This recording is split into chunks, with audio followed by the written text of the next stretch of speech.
and I found some extremely marginal, really degraded land for very little money with a mobile home that was a meth production house.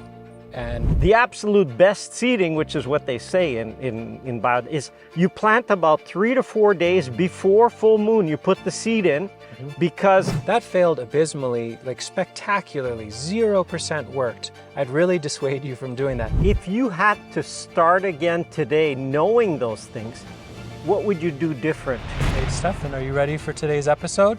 Sean, I am ready, and I'm pleased we have something special for you today.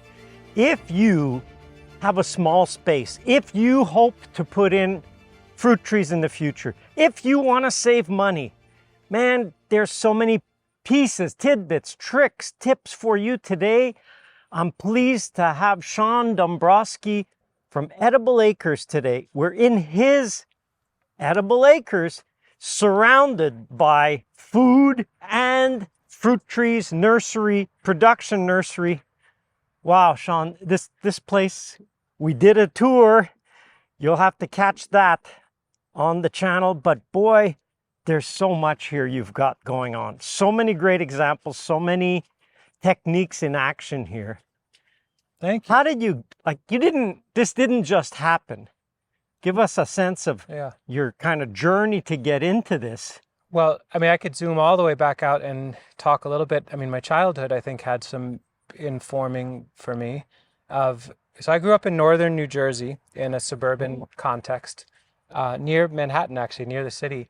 And my mom had, and it was on a quarter-acre. We're in a half-acre context in this landscape. And so the smaller suburban lot, mowed lawns on all sides. And my mom would always have pretty wild gardens every season. She would have lots of annuals growing, but I distinctly remember as a little kid going out and picking mint from the mint patch that had grown through the raspberry patch and using the mint leaf to pinch a raspberry and eat that. And there was a lot of that sort of picture as a kid. And it wasn't because my mom was doing this regenerative agriculture, permaculture design. It was just intuitive growing of plants and lots of neat, fun plants all near each other, having a good time, and us interacting with them. And she talked to the plants a lot. I remember that as a kid, and it was like, I felt embarrassed sometimes when friends would come over.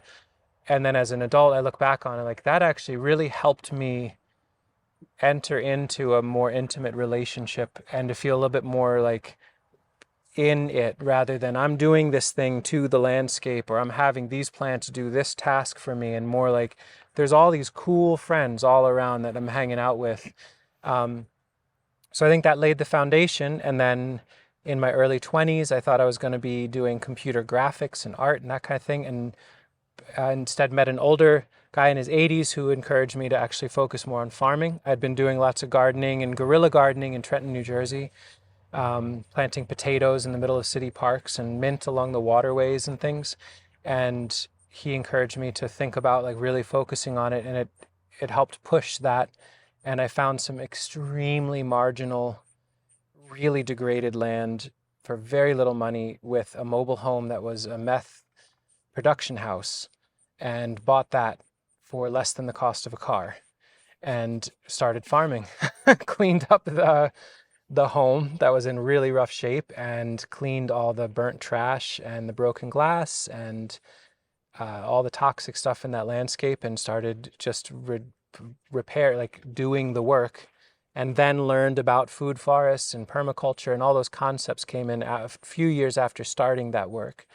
And that helped really kind of hone and refine the technique and the design process to be a little bit more accurate, a little bit more productive, rather than like, I'll plant a cedar tree and a serviceberry in the same hole. It's like there's some thoughts like south and north, and where's the wind, and who's fixing nitrogen, and who's going to be tall, who's going to offer shade, and who would like the shade. And that's been the 20-year growth from there, like having some language around, having the inspiration, the excitement, the interest, and then having some structure of like the concept of food forests, permaculture as a concept, and being able to apply some structure and then develop a vision that had a little bit more of a refined accuracy to it.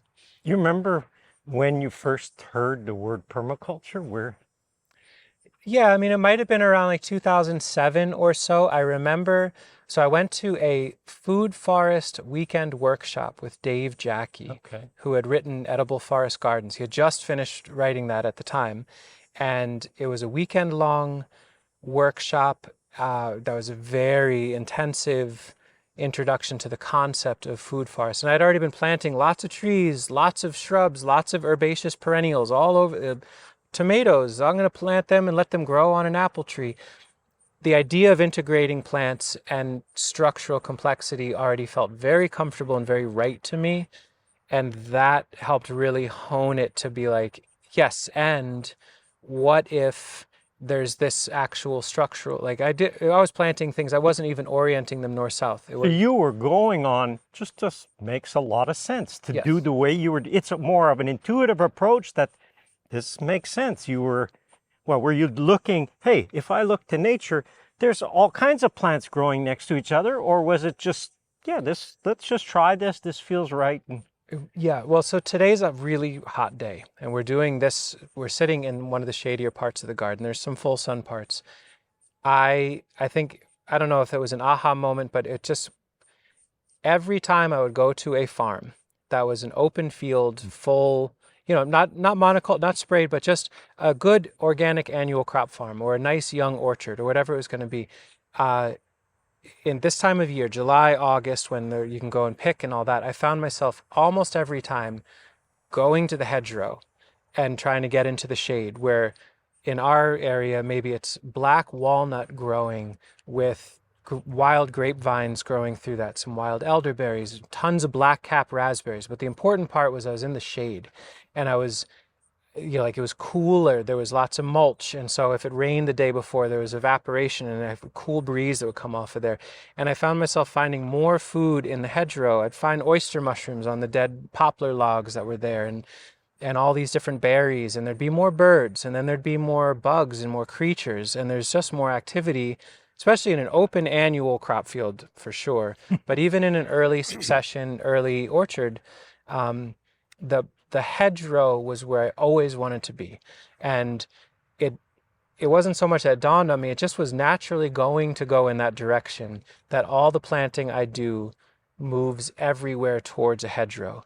And periodically the hedgerow gets so dense, like we're in a space here where we've got male seaberry and we've got willow and we've got aronia, and it's starting to slow down. It's starting to lose some of its diversity. So at some point I'll go in and do some really hard cuts. I'll mimic a woolly mammoth or a goat or some cattle in the hedgerow and chew with loppers or pruners or a machete some of this material and feed it back to the earth. I'm not eating it and pooping it out, but I'll cut it and lay it back down. A little less integration, but whatever. But the idea of always then moving back into mid-succession, mainly canopied with some gaps to do some other things, is just, it's warmer in the winter. It's more relaxing in the spring. On windy days, it's less windy. On really hot days, it's cooler. It just always brings, I always feel more calm and comfortable when I'm in the hedgerow. And so everything has been towards that end. So it's a really simple driver in a way. It's like, what's the most comfortable place for living beings during the heat of the growing season? How can I mimic that and integrate that? How can it also generate both our income through plant sales and things, but also a lot of our food and medicine? And it turns out it's all very compatible. Like you can be comfortable and still grow a lot of things that are really productive. This episode is proudly brought to you by my very own masterclass. Use code POP250 to save $250 off the masterclass bundle. Masterclass contains 11 different courses that you can buy separately. However, the complete masterclass has you covered from A to Z, and it's really my life's work. Masterclass is the ultimate tool to help you start a successful permaculture orchard or planting. Not sure about how to start, or maybe you've already started, but now you feel you're stuck. Purchasing the masterclass gives you access to the VIP group, where you'll be able to meet other like-minded, very interesting permaculturists and bounced ideas off each other. The VIP group is where I spend most of my time answering questions, and it's never been easier to get in contact with me or ask me a question. Want to learn more? Go to permaculture.study and start each course today for free. Don't forget to use code POP250. It'll save you $250 off the masterclass bundle. And now back to the episode. When we were doing the tour around, I was really amazed how, like, this is a tiny, it's one of the only bit of open space. You have absolute, and in fact, if I look up, that this is covered. You really respect the principle that the ground shouldn't be bare. There should be plants, there should be some leaf above every square foot. So that square foot maximization principle is really pushed, but also pushed not just in the analogy of a hedgerow, trees, shrubs, perennials, but even in your beds where you're growing production nursery plants combined with flowers, herbs, vegetables. Mm-hmm. Yeah, I mean, as I was mentioning in the tour, it's pretty inescapable if you don't facilitate a cast of characters that completely captures every photon of sun coming down and completely covers the soil. You can choose to not do that. That's your prerogative. Every time you do not steward every one of those layers, nature will do it, and sometimes do it in a way that's really amazing and wonderful, oftentimes in ways that's like a little bit challenging, or like, I don't know that I necessarily want yellow dock to be my sun-loving herbaceous layer. So maybe chard can do that work. Or I might not want to have creeping Charlie be the character that covers the ground in this area. So strawberries could do that. But at all points, like if I'm not going to explicitly steward and facilitate the cast of characters, it's going to be done by the wild. Lovely, but there's an opportunity in like all the different layers of the vining layer, the ground cover, the fungal layer below could be occupied by wine-cap Stropharia. So we might as well attempt to add inoculated wood chips underneath the mulch. We might as well let some Hablitzia or perennial mountain spinach climb up through the tree, since otherwise a wild grape might do that, or Virginia creeper or poison ivy might do that.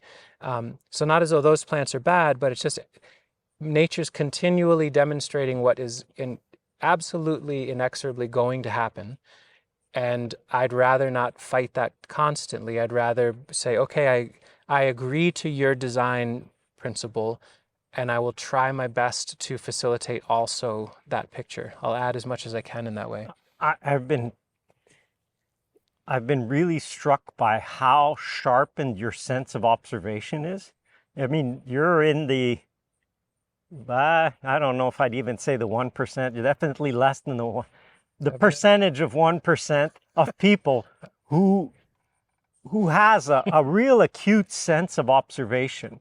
I mean, that's not something that, I can observe. How did that, do you have any clue? I mean, you were saying of, even as a child, wrapping, mint around a raspberry, but do you kind of remember steps in that process to observing that you kind of went, that's an interesting step? I think it just adds, I was laughing a little because the idea of like being a 1%, like, wait a minute, that's a realm I'm not supposed to be part of, the 1%ers. You're definitely beyond that, but in a different, very realm. Different realm. Economically, no, but plant-wise, maybe, I don't know. Anyway, I think the observation and the plant awareness just builds on itself. And I don't think it's necessarily, it's because of this, by sitting and memorizing Latin names and making sure I have to know, like I might know who this might be, perennial sunflower. I don't know. There's characters in the garden. Like there's all sorts of milkweeds that are showing up that I don't know if they're the native ones or not, or if that's a thing or not. So there is a lot of just plant affirming behavior, plant affirming decision making that often will then lead to awareness later on or identification later on. And so I might say, like, I think this is perennial sunflower. I think this is Helianthus giganteus, but I don't know if I remember that to be true, but because I'm not going to be like, get out of here. I'll learn a little bit more later on. This will flower at some point, and it'll either feel a little bit more like a sunflower or not, and then I'll either learn their name then or I won't. But over time, it's just being around a lot of plants. It's like if you're someone disappearing, your soil's so soft, I'm disappearing into the mulch. Slowly mulching ourselves. It's like if you're a very social person, you interact with a lot of different people and you start to learn more and more people's names and you get better at socializing, and it just happens naturally.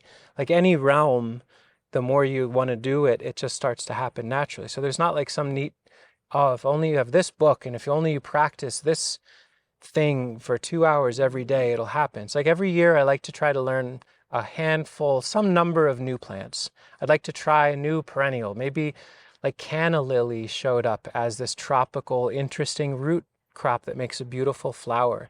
And I didn't know anything about it other than, cool, I got a root for $2. I got a few of them for $10, whatever it was. And let's learn about them. Like, whoa, the hummingbirds really like the flowers on those. I wonder what will happen. I'd like to look at it after a heavy rain.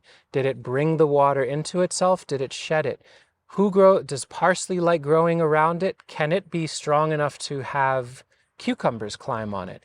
And like those sorts of questions of like, I wonder how this plant can do, I wonder how it can interact with other plants. What'll happen with it? Or like meadowsweet shows up in the ditches by the road. And so what does it look like to leave them and mow around them? Can fuki and can senna and other plants grow up through them? What happens when that plant dies back in the fall? What can grow there in the spring before it wakes up?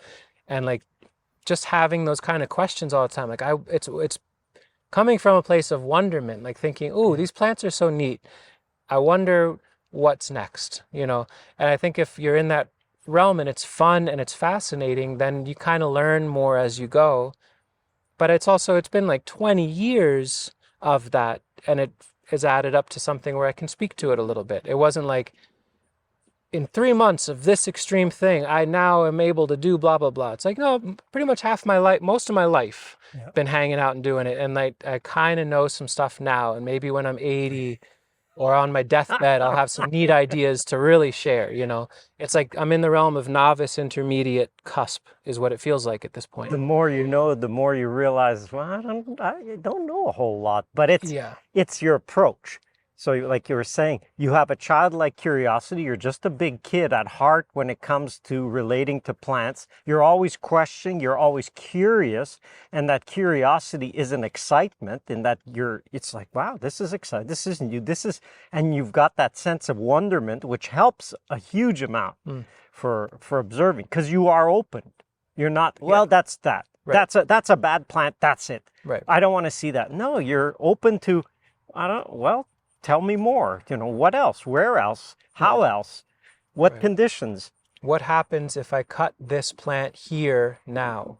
That question can be asked 7, 12, 27 different times in a growing season. What happens when you cut redbud after a rain in June and lay the leaves under another plant? Like you can go into, it's not even a rabbit hole. It's like playing fractal possibilities. Really. Right. And it's not like you have to memorize each thing. Like I don't have a journal and all that. It's like I've done it there. So my wife and people will comment like, wait, didn't we try this last year and it really failed?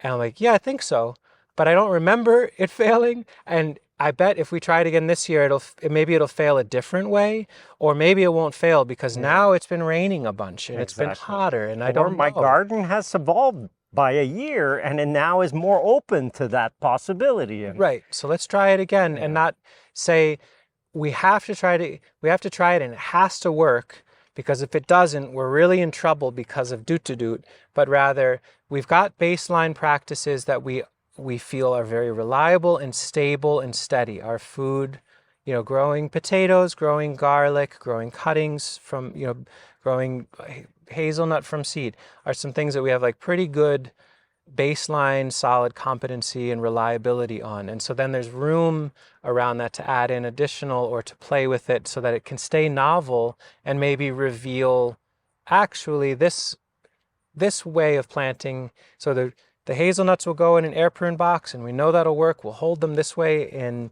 this media, in these crates. And then when we have excess beyond what we do our thing that works, what does it look like if there's a row of them between eggplants? What does it look like to have onions growing in rings around cuttings? Can we try that?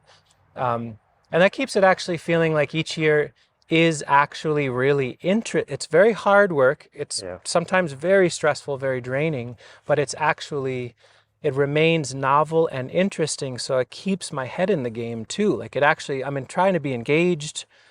I want it to be rewarding, but I want to do it. And I won't if it's just like, okay, here we go again, year 18 of you put the rutabagas in on August 7th. That's how you do it. And you're like, I want it to be a little different all the time. Yeah, I always say, you're dealing a lot with plant propagation. And I say plant propagation is really, the closest comparison is cooking or baking in the kitchen. And you have a certain recipe. And sometimes you're feeling a little daring and you want to tweak the recipe. But if you tweak it, are you expecting the exact same result? It'll be different. Could be better, but it'll be different.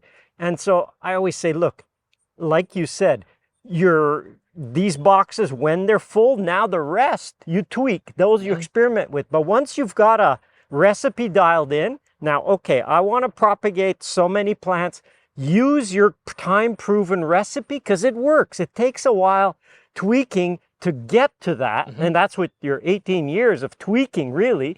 You got this one, I've got it dialed in. This one, I do this and I know I can expect that. And trying, because hey, if you're at 60% success on this plant and in cuttings, but you could get to 80, well, on 100 cuttings, that's 20 more plants. That makes a difference.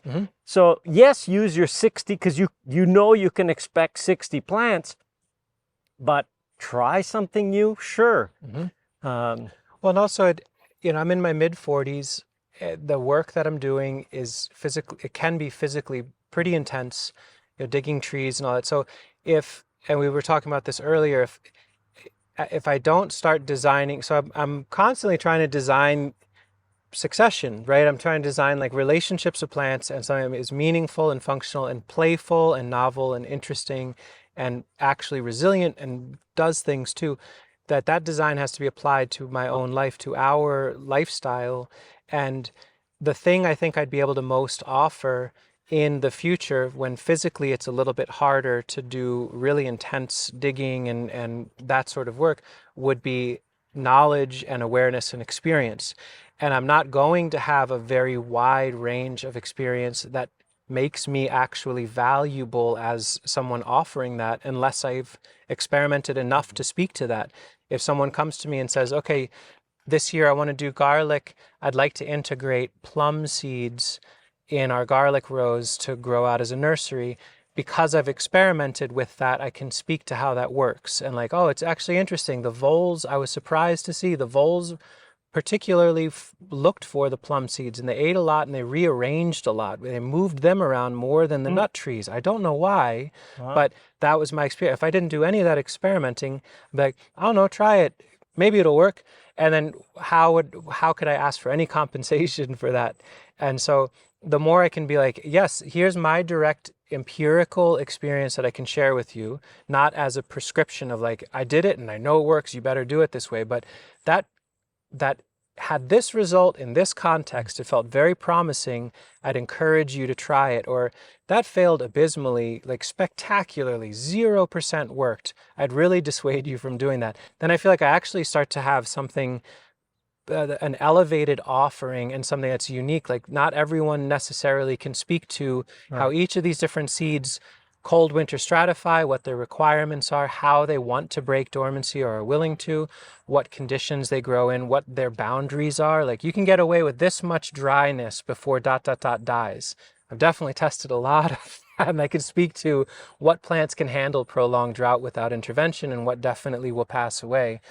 And so rather than when I'm in my 70s and 80s still having to do all that physical work, maybe other people are doing that, and I've offered instruction and ideas to save them the 30 plus years at that point of experimenting. What, I mean, like I said, it's partly a recipe. Again, I'm disappearing. Man, your soil is so rich. Just lean into it. It's cool down there. But like a recipe, even the altitude you're at can completely change a recipe. So there's, which variables do you look at in terms of timing, moon phases, seasons?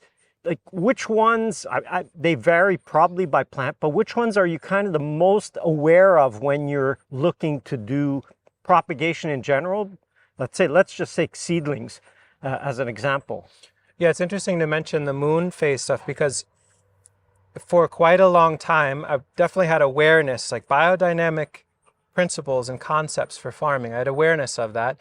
And I would kind of joke about it, not in a mean way, but I would sometimes be silly, like, oh, you can't plant that unless you've stirred the manure in the bull's horn under mercury. Like I'd do a distillation that's a little rude to it and not that thoughtful. But to me, it felt like, oh, it's just too much complexity to add that stuff into it. This spring, it was yet again where it's like I did the same thing each year around the same time and had very different results. And so I just want to use the example of hardwood cuttings, because that's what I can speak to with this.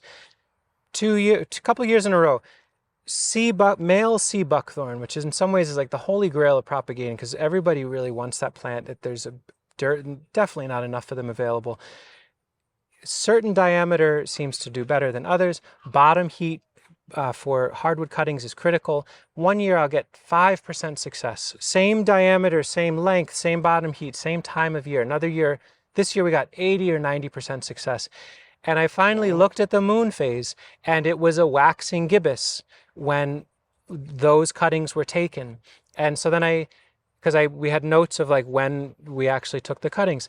I talked with my friend Akiva at Twisted Tree Nursery, and he was like, oh yeah, and I've been doing that for a while. Like I didn't think it was true. It's kind of annoying to have to like time stuff based on the moon phase. But when you take cuttings in the late winter, unless the moon is close to full, but not quite, that week window, not WEEK window, is when they are at their peak ability to strike roots. And so now I have that in my toolkit of like, cool, next winter we're sometime in March and we're coming into waxing gibbous. That's when it has to happen, because it's crazy. Because if you think of it, everything else equal, right? But to go from 5% to 85%, stark, an absolute stark difference, and not like a little bump, 1 or 2% difference. No. And I'm not keeping close enough track to be able to notice that subtlety. That's visually stunningly overwhelming and not that big a deal. It's not like, oh, it turns out I need this $1,000 object in order to do it. No, I just have to know how full the moon is. If it's close to full, then the plants are close to full with water when I take the cuttings, and they have more inertia, they have more capacity for rooting, I guess. Well, one of the funny things, because the moon, it's exactly the same. I remember teaching about it, and it was like, yeah, you have organic, then you have biodynamic, and they deal with all these preps and stuff. And then you have permaculture, which is even a step better. But I kind of poo-pooed also the idea of biodynamic until I started to notice at our farm, we've got, in a lot of the areas, it's pure beach sand, and it's 8 feet to the water table. At certain times of the year, we could be 4 or 6 weeks drought. And all of a sudden, I tend to wake up early and I'd go out before the sunrise. And if you looked at the soil, especially patches that were bare, everything looks like it rained. It's pure sand. That hasn't rained in weeks. And yet the soil was absolutely, like you stick your finger in, wow, that's moist. And then I started to realize, what's a tide? What creates the tides? The highest tides are on the full moon in spring and fall. And the tide has a pull, and it pulls on water. So then I was like, could it be that this moisture is actually the water table being pulled by the moon overnight? And then I started to pay attention to it. And I found the absolute best seeding, which is what they say in bio, is you plant about 3 to 4 days before full moon. You put the seed in, because you're catching a rising tide. Every night the water's coming closer to the surface.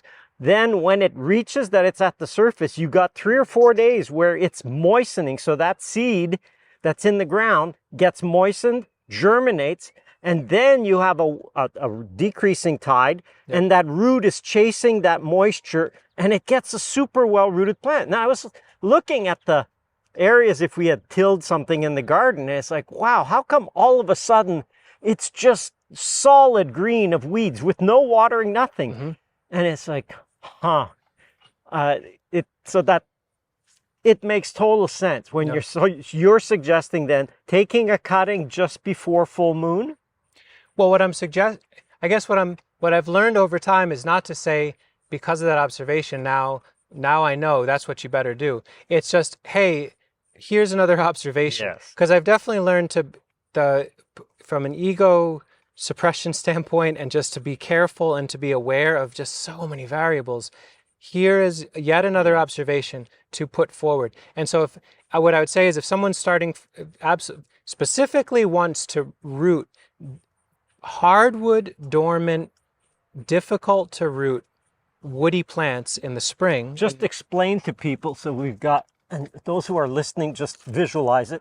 Yep. You have that's a really strong willow. So you have what would you classify this shoot with leaves?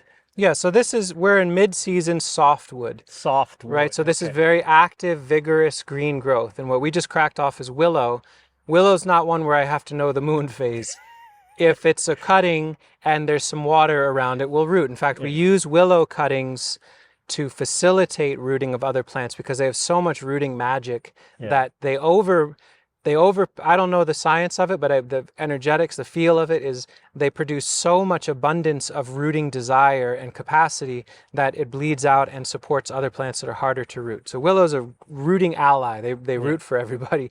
But so this is active green growth. And then, maybe it's in the winter, you've got a stem that looks like that. You get the idea. Showing he's pulled off the leaves, that it's a stem that's, let's say it's less green, more brown. Yeah. No leaves. It's asleep but alive. Yeah. And like most trees, all the leaves fall after a killing frost in the fall. They're asleep for the whole winter, and then in the spring they wake up. And we can take those dormant cuttings, the stems, before they wake up, and with warm soil and cool air, help support them developing a new root system on that new cutting. So that's a hardwood, dormant cutting, let's say, or simulation of what. Yeah, and so with seaberry, which is particularly difficult to get to root, it's like a very particular, fragile, delicate feeling plant at certain stages, and then once it gets going, it just turns into like a honey badger of like, you couldn't kill them no matter what you tried. But when they're young or just starting, they need all the care in the world. It's a really, I wonder what that means about them as beings. Like, they're covered in thorns, indestructible, they spread everywhere. But when they're babies, if you touch them the wrong way, they just die instantly. But so sea buckthorn, learning that they need that additional support of the moon having drawn excess strong water all through their cells. They're fully saturated, they're fully hydrated, they're red, just like a human being can endure more stress if they're well hydrated. So they're very well rested from the winter, and now they're very well hydrated because of the moon, I guess. And you would take these in the fall? I like them in the spring. Oh, in the spring? Yeah, right around early March. But I would just share that experience with someone who asked, and then they can take with it how they would. Because I'm always interested in having somebody say, because I'll often hear someone's experience, I'll take it in and incorporate it a little bit, but I don't necessarily okay, that's what it did, I'm going to do it exactly how they did it. I just let it inform what I'm going to experiment with anyway. And if what I did it failed, I can think back oh yeah, so-and-so said that wouldn't work, I'm not going to try that again. I kind of need to feel it for myself. That's an important point, because context is everything, and years can be everything some years as well. Yeah. So we were just talking during lunch about honey locust.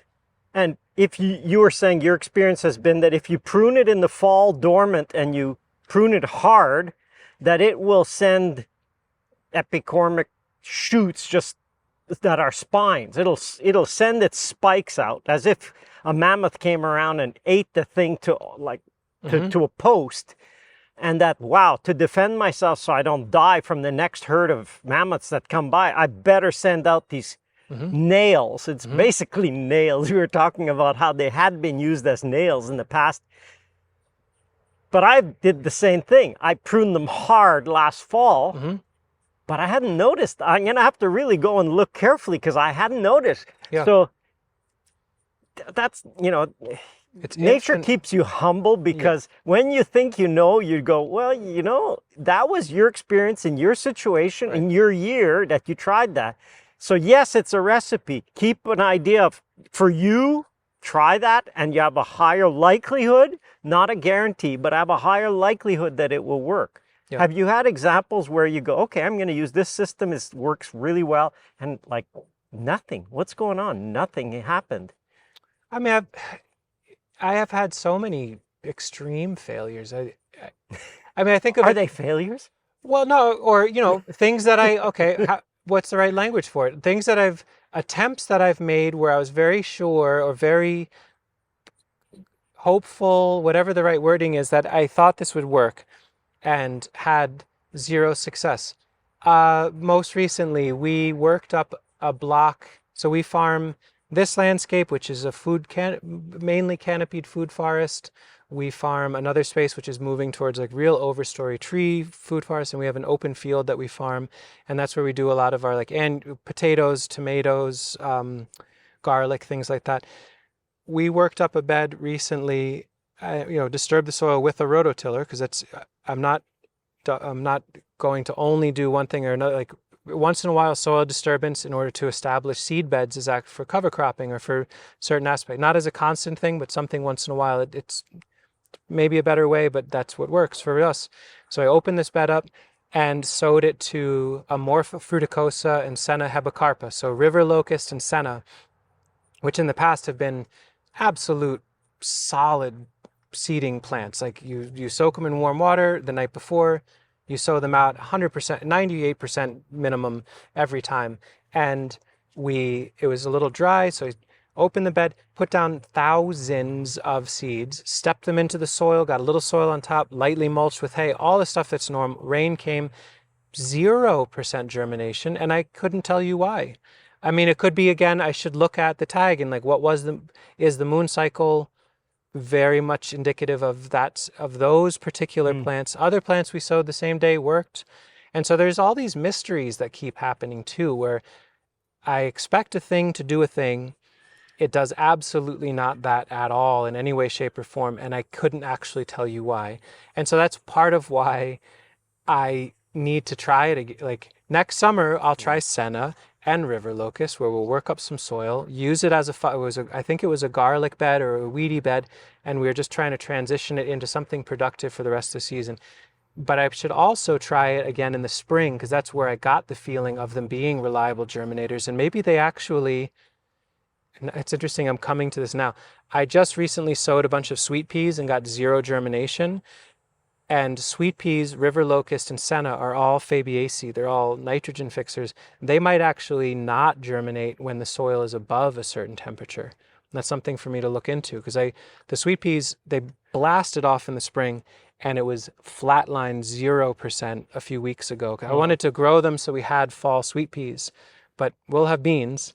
But there you go. So I think, in speaking it through, I wonder if cool weather, colder climate, both perennial and annual nitrogen, like Fabiaceae clan seeds need cool soil, otherwise they won't germinate. I would say, if people are trying to learn without having to maintain an encyclopedic memory of what they did,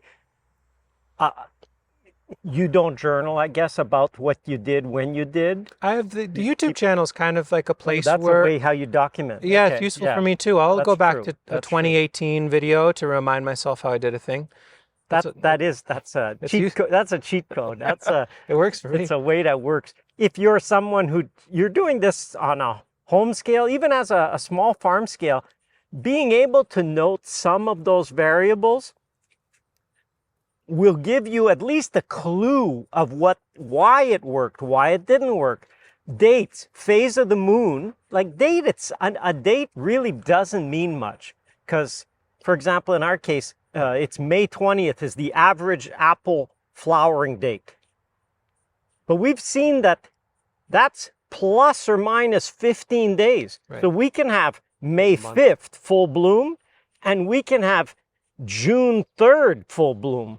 Like it's 30-day window. Yeah. And I thought, whoa, so a date is just an idea. It's not anything more than that, because from one year to the next, it can be, and it tends to be from one year. If we're going to get extremes, one year it's the minus 15, and the next year it's the plus 15. So a date is one thing. Maybe keep track of the moon phase. And if look up the, what's it called, the biodynamic calendar, right? To just keep aware of that at least. Yeah. The not having a journal, not having, like, I can see how it would be very helpful to have that. It's just not intrinsically how I go. And like my wife and I are always talking about, like, we should be writing more down. We should we say that, and it's like, I think the language could be, we could write more down. We could keep track, but we take a lot of photos of our little daughter. True. We try to make videos, and then it's almost an oral history is how it works for me. Is like I talk it through with people, like talking through with you right now of like, why did that fail? Or could you give me an idea, like something that didn't work out the way you wanted, whatever. Like that gives me a little something more to grab onto. And I think by actively speaking about it and then actively running through my mind, most of the time I'm thinking about and like planning and wondering what's next. And so there's an activeness to it that keeps me from needing to have as much of a written thing. But at the very least, it's not a big deal to have some sort of plant tag and use a carpenter's pencil or a wax pencil and at least write the date. Yeah. And from there, you can go back, because there's like you can know the moon phase back in time. Yeah. And you can also find historical, like, the weather. March 13th of this year, right, that was when we had that warm spell. That's when it snowed 2 feet 2 days later, because there's historical weather data as well. So if you just have the date appended to your thing, and if you're going to play with and explore the perennial stuff, mark the year, because it's very, like most things, it's like 318. Like, what's the 2024 longest, or 2023 or 2025? It's what's the longest that you've sown something and it, like, next year it didn't come up, and the next year after that it didn't? Cornelian cherry. Okay. They sit still a long time. We have a beautiful bed of transplanted exquisite cultivar. So Cornell has an arboretum with all these different plant collections, and they have one particular block of cornus, so all Cornelian cherry and Coosa dogwoods and things. And they have a Cornelian cherry with a fruit the size of like a big plum tomato. I mean, whoa, monstrous fruit, delicious. Sasha, that's Cornus Coosa, right? That's Cornus mas. Mas. Yep. Yeah. And big seed. Anyway, like she roasted them and we put it over vanilla ice cream. Sublime, beyond. Those seeds, I was like, oh my God, we got to save those seeds. We grow them out. I put them in a gallon pot and they sat there. This was like 2 or 3 years ago now. I can't even remember. And it was this spring I went through and I found the tag and it said Cornus elegant was the name of the variety. And I rummaged through and just a big pile of seeds. I'm like, this is like the 3rd year of this thing sitting around. I'm ready. I'm going to dump it. But then I had to do something else. And so I put it back down. I'm not kidding you. It was 2 days later I came back and they were all starting to sprout. It took them like 600 days of dormancy or whatever amount of time it was. It was a substantial amount of time. And it was only when I was like, all right, I'm done. They need to go away, that they're like, okay. And they just, a little dicot popped up. And so then very carefully transplanted them all. And now we'll grow them. Now we'll grow them for 2 years. So this is 4 years from eating the fruit to the fall of 2026 was when we will offer these Cornelian cherry seedlings. And then there'll be another 8 years before they start making fruit. But then they'll crop for up to 2,000 years. I have a friend that traveled through Europe and he was in the mountains of Georgia, the country Georgia, and was in a traditional stand of Cornelian cherry that had been the village people there said the stand is roughly 2,000 years old. Whoa. So in the grand scheme, like peaches, they come up from seed, they're 5 feet tall, 2 years later they fruit, and in 10 years they're dead. Yeah. And so like playing with what about pine nuts? What about hickory? What about shellbark, where it's like 3 years before they're in the ground, 15 years before they make fruit, but then for 10 more human generations, there's abundance. That I don't want to have my whole business around that, but there's something very deeply, it like makes me want to take care of myself to work with those plants. Cause like if I want a whisper of that fruit, I better eat well now. Cause it's going to be a minute. It's going to be a decade before we get to see what seedlings of this cornelian cherry taste like and look like. What's your favorite plant? You've got on growing several hundred species and cultivars, maybe, I don't know. There's no favorite plant. There's so many. There's some absolute, like black currant lives in my mind as like an absolute baseline. Like there you go. So there's some diluted blackcurrant soda right there. We consume an immense amount of blackcurrant. They're extremely adaptable, full shade, full sun. They're very good in the shade, very good in standing water. They're easy from cuttings. They're deer resistant. The fruit is, I think, exquisite. They're reliably annual cropping. If I only had black currants, I'd be miserable, right? So it's like, it's not my favorite, but it's very important. Sea buckthorn. But did we point out you're just on the outskirts of Ithaca, New York, in the Finger Lakes region of New York State. So this is zone, you said 5B, but we're moving towards 6. Okay. We'll get 7A.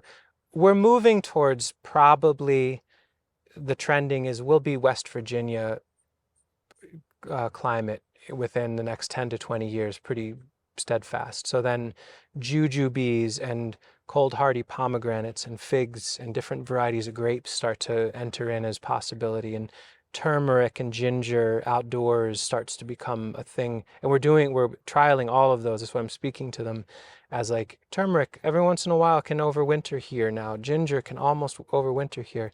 But favorite, blackcurrant is a keystone plant. I always encourage folks. Sea buckthorn, even though it's difficult to propagate, is like our daughter's absolute favorite fruit. She calls it juice when we pick it from the tree, and then she calls it bay when we make sorbet. So it's like a really lightly sweetened, the pressed juice of the sea buckthorn. We have a juicer that crushes the seed so it expresses the oils inside. So it's basically like we're giving her cod liver oil levels of nutrition with like ridiculous beta carotene and vitamin C and like it's basically a dose of medicine. And for her, she's getting this treat. I think it's the equivalent of like getting a Snickers bar for some kid, but for her, it's like the best thing she could ever get, she's done well and she's getting this prize. And to me, it's like absolutely beautiful. And sea buckthorn is annually hard, like cropped, like oppressively, monstrously hard. Like we can't keep up with what it's producing now. So we're figuring out ways to flash freezing and processing. I don't think we can make enough of that juice, it feels like. But then also red Russian kale is pretty phenomenal. And like a nice, loose leaf lettuce is pretty critical to us too. So all the plants in every season you would have a plant that you would go, that. I think you could name almost any plant that we work with and I could describe how it's my favorite plant. That's true. And I think like I mentioned with the blackcurrant, any of these plants, if they were at the exclusion of the other plants, would quickly become a sad thing for us. So I only love blackcurrant because it's like a few weeks in the season that we get to harvest them. They're everywhere diffusely. It's we pick as fast as we can before the heat softens them up. We do as much as we can with them, and then it's over. And I love that too. And if it was if it's just always blackcurrant all the time, I would get pretty tired of it. So if somebody was saying, "Hey, we'd like to have kids in a few years," boy, absolutely, I'd say, get some currants, red currant, black currant, white currant, all of them. Get some sea berry. It'll take a few years, 3-4 years, not as much with currant. It'll be a second year, and then you'll have not just a pharmacy, because they're real, the nutraceuticals, they're top notch. Yeah. But if you're gonna have kids, wow, like you're giving them beyond nutrition, you're giving them medicines in the form of fruit or fruit juices or sorbets or they're medicines that live deeply in the realm of pleasure, and they're medicines that have actually had, aside So there's clinical trials on certain medicines that might go for 10 days or 30 days, and then they're determined to be extremely safe and effective for people. And then there are historical, cultural uses of plant medicines that have 3,000 or 7,000 years of human experience. And so not to say that scientists and modern producers can't come up with something safe and wonderful in a short amount of time. That's possible. But I would also offer that as a baseline to avoid interacting with things that might be questionable or might have other motives, to have a baseline of your pharmacy, your recreation, your pleasure, your nourishment, and your sense of what the world can be being loaded to the brim. And that's the main thing you interact with, helps exclude the need for things that might only have 20 days of testing and might have a huge profit motive behind them. Like, there's not a ton of profit to be made from sea buckthorn juice, but it has thousands of years of use. And beyond all that, I think the pleasure, the nourishment, all those things in regards to our child, or like for any, having kids or not, establishing a living system where you live, where you're surrounded by things that bear food and medicine, is profoundly relaxing to the nervous system. Like all the news, all the information is the scarcity, violence, and it's real and it's frightening and it's completely disempowering. Being in a space where like every 10 feet, something can go in your mouth that has a flavor and it feels good, it tastes good, it's good for you. And that happens for 8 months out of the year, and you can preserve for the other 4 months. It can help like really deal with the trauma of the modern world. And for a child to be brought up in a space where like the natural world wants you to be alive, wants to have a positive interaction with you, and offers an immense amount of bounty. Like, she just walks around and like is learning. She's under 2 years old and she's learning the names to some extent, or her own, like one is juice, one is this, one is that, but she knows what they are. And you're letting her taste different things as you go around. Right, and then there's bird fruit, which is the Japanese honeysuckle. Peak gorgeous red fruit at the same time as red currant and Nanking cherry, same size even, but she knows that that's not it's poison, it's bad, but that's the fruit that is for the birds. She watches the robins, she watches other creatures eat them, and so there's enough other fruit that's for Zelda that she can just appreciate bird fruit, you know, and like that feels really special. And it isn't, if only you have this much money, then you can have that. If only you have this much land, then you can have that. If you're renting and you have access to no land, are there people near bike riding distance, short driving distance, that have a little bit of even an acre, quarter acre, a lawn, and they're open to you as a renter establishing a couple 4-foot by 8-foot beds where there's shared produce? Or like, we farm on a neighbor's landscape down the road. We don't own this land. I don't own my parents' land. We don't own our neighbor's land. We just farm collectively with all these people. And the more these systems settle in too, the more they just become, it's a given, it's indelible. Like, this is not going to return to a lawn. No one would, it's too much effort. So it's kind of going to be trees and food now from now on. Sean, you've grown many, many plants.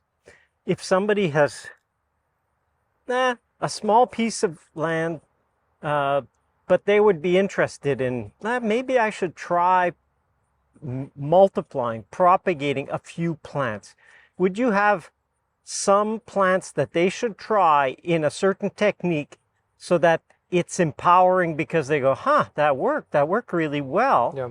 Which ones would you suggest? I mean, our friend the willow is right at the beginning. Like, it's the perfect beginner. Willow, elderberry, and any of the currants.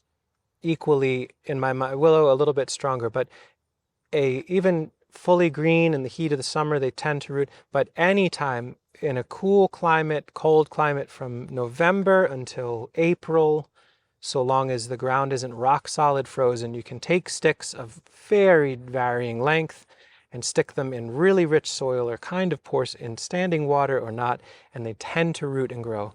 And willow, how much willow do you need in a landscape? Maybe not much, but you can cut them and start using them as mulch to feed and stimulate other plants. So willow, elderberry you can find growing in ditches as well. You don't need a dollar. You don't need anyone with the plants. You can find them wild where you live. Black currants, you could get started. Red currants, just finding an older gardener. Hey, can I help you prune in the fall? Show me what you'd like to see cut. And from there it begins your journey with any of the currants. Better yet, someone who really likes them, and here's my patch of white currants and pink and red. Great, track them from the outset. But those are plants where, like, if you can get a hold of pruners, and that's pretty much it, and any sort of soil, you can generally get above average rooting and then fruit within a year or two. Many others to explore, but those would be like, hey, try dormant hardwood cuttings of extremely easy to root plants. And then, which would you say are at the other extreme? You mentioned sea berries as being one of the more challenging, where somebody could try it, but realize that even Sean, who's done this for how many, 18 years now? 20 years? Yeah. Look, it doesn't always work. These are not super easy. Start with the super easy, build your confidence. Go, hey, you know, I could do this. What's next? What could I try else? Try another technique. So that's sticking cuttings. What would you say would be another step? I mean, what does it look like to save some seed? Like maybe where you live, so where we are, it feels like peaches are marginal this year. Some years are strong, some are weak. Probably similar for you. Like some years you're... No, us, it's always none. Always none. There you go. Apricots, we get always none at this point. But let's say you're somewhere that, so there's some orchards around here where they might have an abundance of peaches and there's just carpets on the ground. Hey, can we clean up some of the rotten peaches? Get a few hundred rotten fruit, or better yet, get fresh peaches you gorge on, or fresh cherries that you gorge on, and you don't have to do the thing of like, well, these require 120 days of cold, moist stratification. That's true, but also what does it look like to eat them and gorge and have a whole pile of seeds, fruit flies all over them, and just take the center of one garden bed and stick in a bunch. Try some really close, some a little bit further apart. Put some mulch on top and mark them somehow. Beginning and end of row, preferably. And in the center of the bed, so it's the hardest to reach spot. It's not where you want spinach and lettuce anyway, because it's kind of annoying to reach into there. What bed do you have that's a little wider than you love? And what does it look like to fill the middle of that with some interesting seed that you found an abundance of? Someone mentions a park where there's this one hazelnut. The branches are pinned to the ground with nuts. Go and share with the squirrels and get a bunch and try it. I think that's like level 2, but also very, very accessible.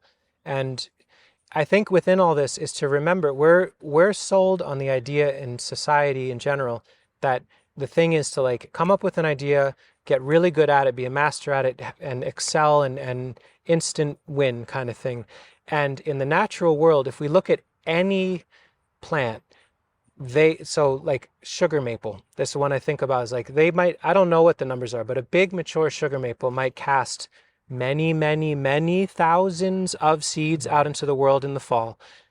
If they get a handful of seedlings that germinate at all, so sub 1% even germinate, and sub 1% of that or sub 10% of that make it to maturity, and each tree has a little bit of that happening, that's lovely, and that's a regenerative number of trees. So nature casts a really wide net.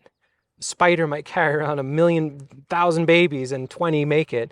And so if you remember, that's what you're working with is natural systems, you're a natural being. And if you took 100 cuttings and 7 make it, awesome. You have 7 new plants you get to work with. If you get 100, cool, that's great. That's like modern society expectations. But in the natural world, 7's a lot higher than would just happen if the plant was standing there, right? So it's like the elderberry is waiting for a flood to rip a branch off and hopefully stick it in the mud, and maybe it roots and maybe it doesn't, but it happens sometimes. So you're anything over 10% success, consider it amazing. You did a great job. You're on your way. Anything above 50, you're getting into the unnatural realm of success. That's cool. Go for it. But if you're getting 100%, you're too good at it.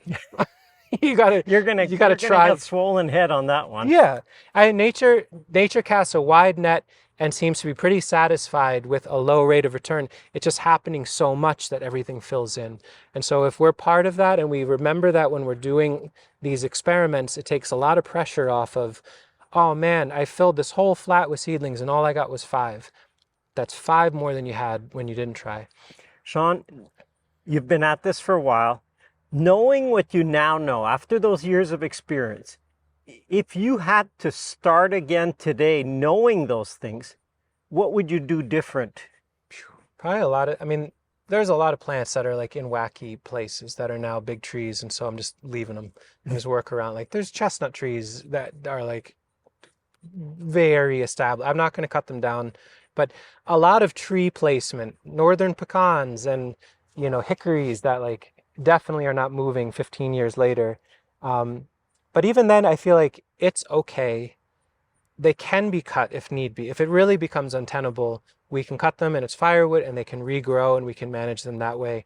There's water systems where I feel like, you know, the layout could have been more thoughtful, where yes, it's affirming of where the water wants to go and where we want it to settle, but then it's an ankle buster if you don't see it there. And I think a little bit more layout and thoughtfulness around water, flow, movement through the landscape, and how the big, serious, permanent, indelible tree systems are laid out would be better. And also, I'm comfortable with living with it. It's fine enough. And like, you know, when we're older and Zelda might be needing to collect firewood, I'm like, well, you know, I never really, it's a beautiful pecan tree, but you know, I thought you'd climb it, but the branches are too high and it's definitely casting a lot of shade. Cut her down, and that's our firewood. You know, so like, and the water stuff, just watch your step. You got to be aware anyway. You don't want to be stepping on plants or hurting creatures. So it's good to look down when you're walking anyway. So lots of things that could have been better, and it's fine enough. I got to just keep going forward with it. How can people learn more about what you do? You have your YouTube channel, Edible Acres. Yeah, that's probably the easiest or the default place I'd like to encourage people to go is, so if you search for Edible Acres, you find us pretty easily. Well over 1,000 videos now. I've been doing that for 15 years or so, and it's a a gold mine of how-to techniques, trial and error, and just, yeah, go check it out and subscribe. Thanks. Yeah, well, nothing prescriptive either. It's like, it's more of a vlog. That's your journal. Yeah, your video journal. Right. It's more of a vlog than like, I'm going to teach you how to do this right, you know, because I'll look at some videos that are a few years ago where I thought I had a good idea and then hopefully make an update like that didn't work, but this kind of did. But yeah, there's some ways to maybe shortcut having to make the same mistakes that I've made over the years. We have edibleacres.org is our website. We don't put a huge amount of energy into it, but we do offer plants. So if you're interested in hardy perennial seeds and cuttings and plants, we offer in the fall and again in the spring. We're just about ready to offer a bunch of garlic seed in the days to come for folks that want to do that. But yeah, YouTube is probably the default place I send people. There's something there to bite into, and I try to respond to most comments if I can, if I have the time. In the winter I do, but that's a way to connect with us as well. If you're at all in his bioregion, outside, fair enough, but certainly in this, what would you say, Northeast. Central New York. Check out his site. If you're interested in some plants, and he's got some real doozies, time-tested, proven for this region. That is important. It's not just this thing shipped up from California. No, that is an important thing. And he's put lots of them to test. Sean, good job. Oh, thank you so much. Lovely spending time with you. I really appreciate it. Thank you. Yeah, thank you, Stefan.